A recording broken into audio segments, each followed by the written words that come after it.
¿Qué hace un administrador de base de datos? Tu trabajo es muy importante porque de ti depende la disponibilidad y seguridad de la información en las organizaciones.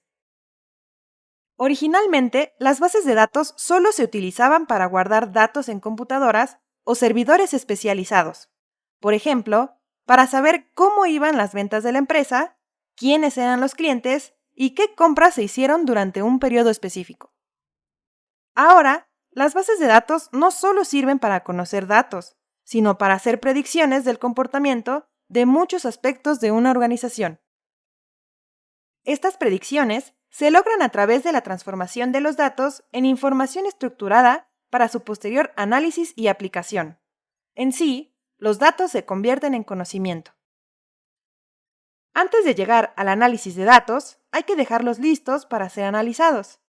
Para ello, el administrador de base de datos aplica metodologías de extracción de datos.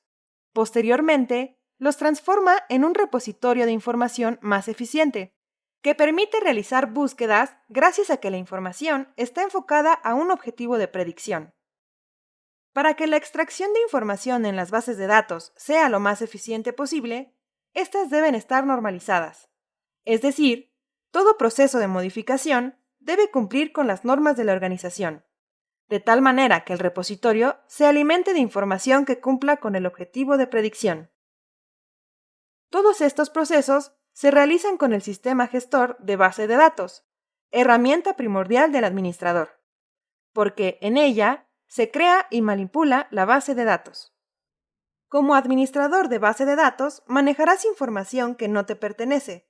Por lo tanto, malas prácticas como: nunca compartas o modifiques la información de una base de datos sin la autorización de tus superiores o tus clientes. No copies o robes información de una base de datos para usos alternativos. Si detectas alguna anomalía o modificación no autorizada en la base de datos, notifícala a tu jefe de inmediato. Todo almacenamiento, acceso, uso, comunicación, manipulación y disposición de información de la base de datos lo debe conocer tu cliente o supervisor. Estas recomendaciones te servirán para que puedas hacer tu trabajo lo mejor posible, además de entender la responsabilidad detrás de la administración de base de datos.